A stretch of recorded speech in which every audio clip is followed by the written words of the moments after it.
Dodge City and in the territory on West, there's just one way to handle the killers and the spoilers, and that's with a U.S. Marshal and the smell of Gunsmoke.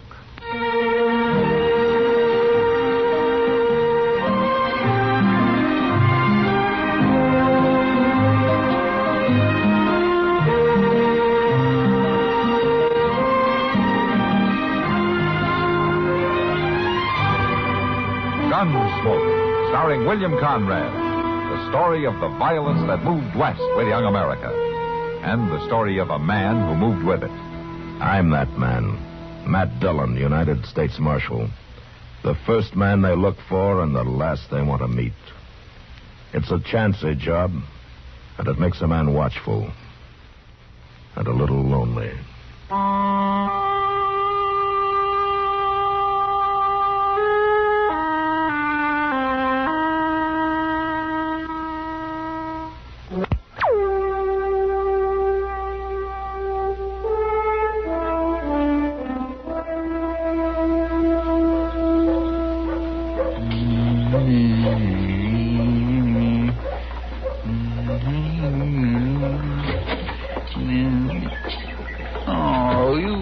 In there already, Mr. Dillon? Well, I just wanted to ask the agent a question, Chester.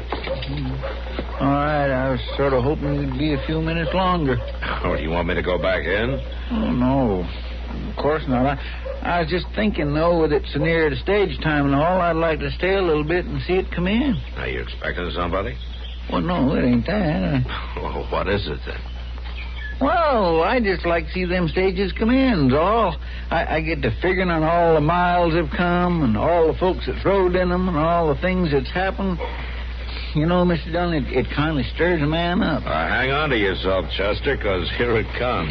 Oh, sure enough. Oh, ain't that a pretty sight? Oh. Well, I've seen prettier, but we might as well wait around and see who's coming in, huh? Jinkies, I enjoy that. Whoa, my.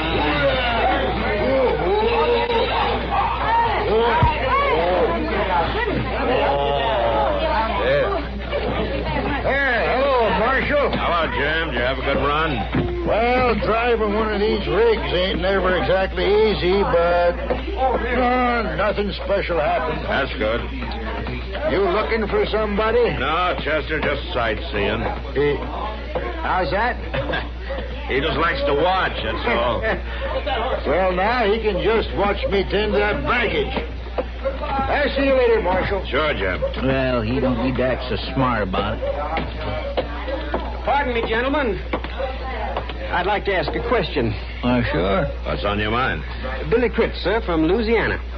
I'm Matt Dillon, Critt. This is Chester Proudfoot. Pleased to meet you, Mr. Critt. Gentlemen, I was wondering if either of you could help me find a friend of mine. Well, you don't have to do no more than just tell us his name, Mr. Critt. We know just about everybody in these parts.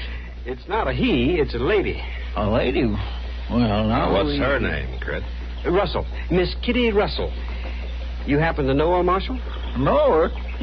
I just guess he does. Yeah, I know. I guess Mr. Dillon knows Miss Kitty just about as well as anybody in town. Well, I thank you, Marshal, if you tell me where I might find her. Why, we'll take you to her. She's just down the street there. Chester, will you go on down and pick up the mail and take it back to the office? I'll be there directly. Well, sure, I'll do that, Mr. Dillon. But if you need any help... Yeah, we'll call you if we need any help. Thanks for your courtesy, Mr. Proudfoot. You say you can show me where to find Miss Russell, Marshal? Oh, sure. I'll take you there. Come on.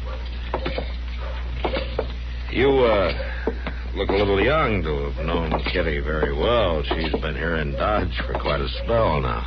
She's an old friend of the family, Marshal Dillon. Yeah. Most especially of my older sister. They grew up together. So when I started out on this trip, there was nothing for it but that I look her up. Lucy'd never forgive me. I see. Has your sister heard from Kitty lately? Why, they've kept in touch, sir. Birthdays, Christmas, things like that. You know how ladies are. Here we are, right in here. But this is a saloon, sir. Have you ever been in one before? Oh, I have no objections for myself, sir, but we're looking for a lady. Oh, come on in, Critt. I think Kitty can speak for herself.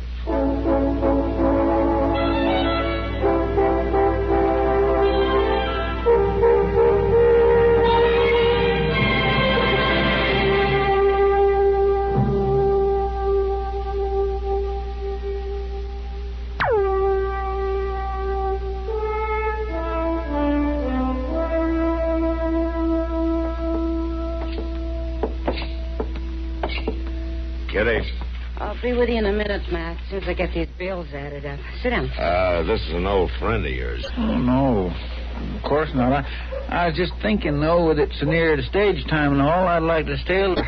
Well, there's no wonder you don't remember me. I was hardly big enough to notice when you last saw me. You're Billy Critt. That's right, ma'am. I'm Lucy's youngest brother. At your service, ma'am. Oh, Billy.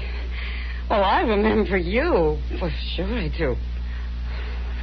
Well, I hardly know what to say. Well, I better leave you two old friends to get acquainted. Oh, no, Matt, you might as well I'll be over stay. at the bar, Kitty.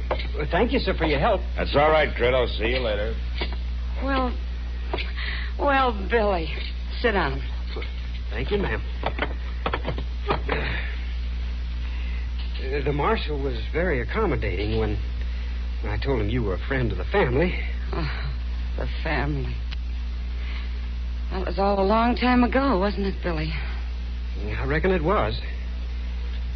I didn't expect to find you in a place like... Well, how's Lucy? She's fine. Enjoying splendid health. And the children? There are 3 of them now, huh? 4, ma'am. Sister Lucy had another little daughter just last month. Oh. But I sure am surprised, ma'am, to find you in a Say, place you've grown tall, Billy. I do believe you favor your father. They say I do. Miss Kitty... That whiskey drummer's about to leave, Kitty, if you want to settle up with him. Oh, yeah, Sam, I do. I'll be right there. You'll have to excuse me, Billy. There's some business I have to take care of. Why, that's all right, ma'am. But, I wonder... Yeah, Billy? I wonder if you'd do me the honor of taking supper with me tonight at some suitable place? Well, all right, Billy. Sure, that'll be nice. You come back this evening. Kitty? Yes, Sam. I'll call for you, ma'am. All right, Billy. I guess you'll be staying at the Dodge House, Critt. I'll walk along with you. It's right near my office. Well, thank you, Marshal. I'd just as soon get along there now. Well, yeah, if we need any help. Thanks for your courtesy, Mr. Proudfoot. You say you can... Is it a good hotel? The Dodge House? Oh, it's as good as we got. No offense, sir, but... Well, I guess you look at things differently in the West. We don't look at them differently, Critt. We just have to live differently, that's all. And the people... The people don't take hasty judging. I reckon I wasn't judging the people so much as the surroundings. Well, surroundings aren't the most important thing out here, Critt. Well, I know, sir, but... Well, I can't help believing Miss Kitty would be better off someplace other than a saloon. My people always told me she's a fine woman. She is a fine woman. And I think maybe I'd leave Kitty's surroundings up to her.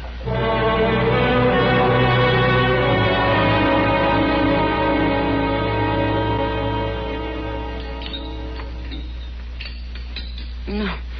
Sorry we haven't a better eating place to show you, Billy. It's all right, Miss Kitty. As the marshal said to me this afternoon, surroundings aren't the most important thing. Matt said that, did he? Yes, ma'am. And I can add that right now, at least, they aren't near as important as the company. Oh, thank you. Nobody's bothered to turn a compliment like that for me in a long time. Miss Kitty, I'd like to ask you something. Go right ahead, Billy. Sister Lucy, she never mentioned the kind of work you do. I don't think I ever mentioned it to her. Well, I can't help feeling, ma'am, that you'd be a lot happier if you were situated someplace else. Are you talking about the Long Branch? Yes, ma'am, I am. A saloon just isn't a suitable place for a lady. I know it isn't. Now, Billy, look here. There she is. Where? Yeah. Now, look at there, will you? Oh. There's Kitty. There's Kitty. You better come on back to your own place, Kitty. Come on back. Yeah. The lady is with me. We've been looking for you. Come on back to your own place, Kitty. Yeah. We drink better when you're pretty and up to the place. That's so. You go along, boys. I'm having the supper. I'll take care of this. I've told you once, the lady is with me. Now, if you don't stop bothering her, I'll be forced to take it as a personal insult. Billy. He said. Well, I do believe the little fella is standing up for Kitty. Tell. I'm warning you, sir. Why, you fancy talking, young... Boys, you go on back to the Long Branch. I'll be along directly. I won't stand for them talking to you like that. Billy, sit down. Now go along, boys. Don't you think I ought to pin his ears back for him, Weave, just once? He didn't mean anything. Well, I don't know. Now you go on now. Drinks are on me. Oh, free drinks? That's what I said. Well, sure thing, Kitty. Well, we'll see you later. Sure. Come on, Weave. Sure thing. Go on, please. I wish you hadn't done that, Miss Kitty. You don't understand the way things are out here, Billy. They didn't mean anything. But no lady has to submit to that sort of thing. Oh, Billy, you got a lot to learn.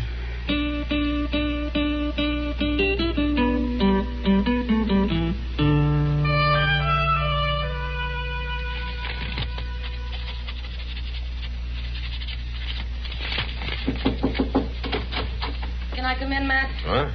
Oh, sure, Kitty. Come on in. I got one more paper to sign here. I'll be right with you. Now, what can I do for you, Kitty? Is this an official visit? Well, I guess it is, Matt, in a way. I'm awful worried about that boy. Oh? Well, what's happened? Well, nothing's happened yet. At least I was able to stop it. What do you mean? Oh, last night we were having supper at Delmonico's, and Tal and Weeb came in, and they were drunk. You know how they act. Did Critt take him on? He was ready to. I managed to stop it this time. This time? Matt, that young fool's determined to defend my honor. One of these times, maybe next time, I won't be able to break it up with an offer of free drinks. You may be right, Kitty, but not much you can do. But can't you do something, Matt? Talk to him. Hurry him out of town. Take away his gun. Kitty, use your head. I can't do that. The boy hasn't done anything. Nothing's happened. And you're just going to sit around and wait till it does? Now, I don't want trouble any more than you do, Kitty, but the boy has to grow up sometime. You men have a fine idea what's grown up. Just settle it with a gun. Just shoot somebody, anybody. That's growing up in this town. Kitty, will you listen to me? I know it's hard for you, but that doesn't change the way things are. I'll do what I can. I'll talk to him, but I can't... You can't take his gun away. All right, Matt. I only hope he doesn't grow up just in time to get himself killed.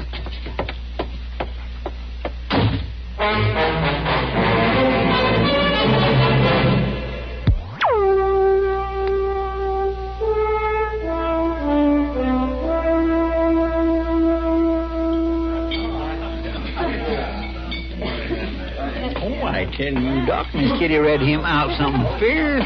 She did? Yeah. Oh, well, what were you doing there, Chester? Eavesdropping, huh?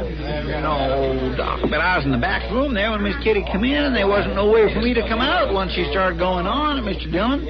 And there wasn't no way for me to keep him hearing neither. Oh, yeah, that's right. She really gave Matt a hard time, did she? Oh, mercy, yes, she did for a fact. Like Yeah, she told him... Well, you think I was too hard on him. Well, Kitty. Oh, yes. Well, now, Kitty, now you've got to realize, now, Matt has a job to do.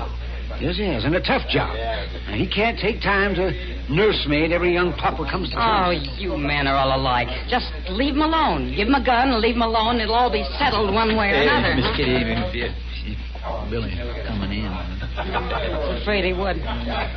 Well, I'll steer him away from the bar. Maybe that'll keep trouble away for a little while. Billy? Hello, Billy.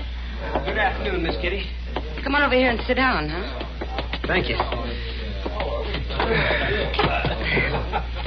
I trust you spent a comfortable night. Oh, yeah, Billy. Yeah, thank you. Miss Kitty, I've come to tell you goodbye. Huh? I've decided to cut short my visit. Oh. Well, Billy, it was nice to see you. Now, you be sure to give Lucy my love, huh? I surely will do that, ma'am. Yeah. Well, when are you leaving? Right away, ma'am. Well, you might as well go now while the weather's even. It's real hard traveling when it's stormy. There he is now.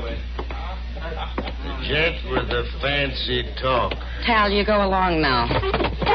You had something to say to me, sir? Well, now, I don't know. I don't know if you'll still be hiding behind the gal's skirts again. That's insulting, sir. Chester, go get Matt. Yes, I will, Miss Kitty. If it's so insulting, what do you aim to do about it?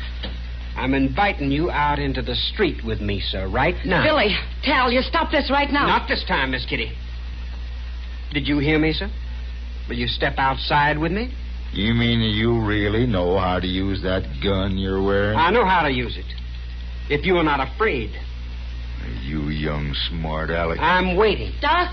Yes, look here, Tal, now. This is a pretty foolish thing to do, starting a gunfight over nothing. I can't help it, Doc. This kid has a chip on his shoulder 10 feet high. Somebody has to knock it off. Might as well be me. Well, he's just a youngster, Tal. Now, he doesn't understand. He might as well do his growing up right now. Lead the way, you. After you, sir. All right, hold it. Everybody stay right here.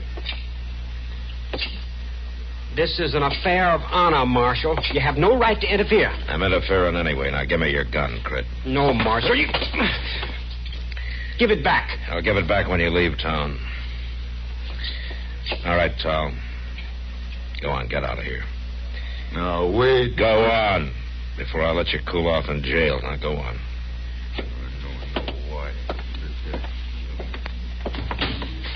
Well, this is very humiliating for a gentleman. Billy, this whole trip, this whole meeting with me seems to have been humiliating for a gentleman like you. Why, ma'am, I was meaning to defend a lady's honor. What lady? What honor? Why, yours, ma'am.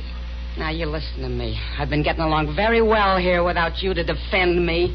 I live the way I want to live. I do what I want to do, and it's for my honor. Well, I haven't thought much about it for a long time. But, ma'am, I've had about enough of you with your fancy manners and your fancy talk.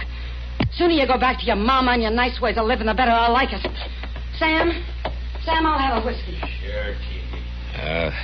There's a stage in an hour, Critt. You might want to be on it, huh? I'll be on it, Marshal. That's for certain. You can pick up your gun before you leave.